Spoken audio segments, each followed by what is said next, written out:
Hello, and welcome to Hoopties Make Mechanics. I owe you all an apology and an explanation because I already have a video up dealing with this, but it was poorly done and left too much to the viewer's surmise.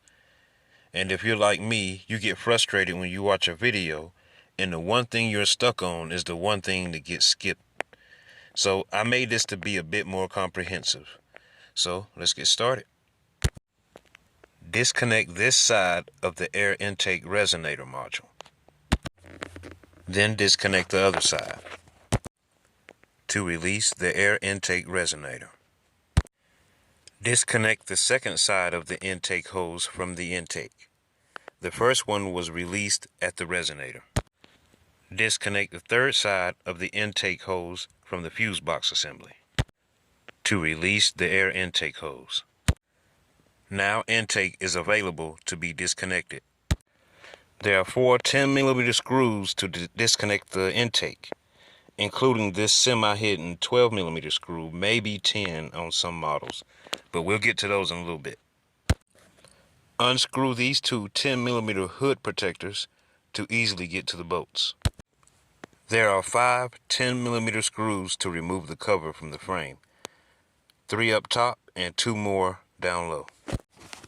Remove dipstick to get to the screws easily. The right side of the cover showing the bolts, the other bottom bolt. Disconnect the purge control solenoid connector, like so. Press in where my thumb is located. You may need an instrument. Here's another view of the purge control. After disconnecting the 4 10mm bolts from the intake, there is another 12mm bolt underneath that needs to come out. Disconnect this side of the evap hose located next to the oil filler cap.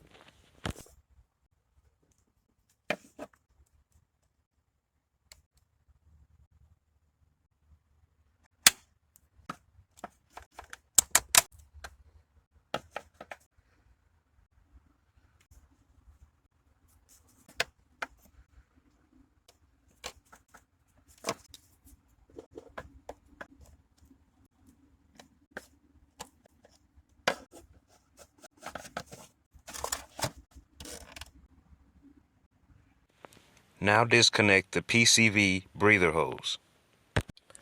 Gently place the cover to the side. As you can see, one side of the evap hose had to be disconnected. If there are gaskets that need to be replaced, now is the time. It doesn't show here because I wanted to give you a view, but I place rags in all of these openings, including the manifold and the intake holes. Disconnect these screws to release the spark plug wires. If I'm not mistaken, these are 8mm. But if they're 10mm, you still should have that close by.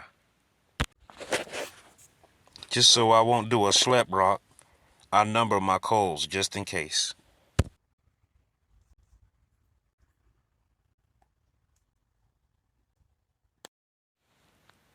Here's a random pic of the spark plug cover sat to the side to expose the spark plugs. Here's the spark plug part number. Here's another brand spark plug number. Here's the ignition coil part number. Gap the plugs at .044.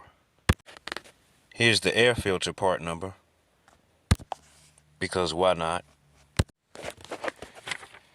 Here's an exploded view of the tools I needed for the job and the things that I could take off and sit to the side. Installation is the reverse of removal.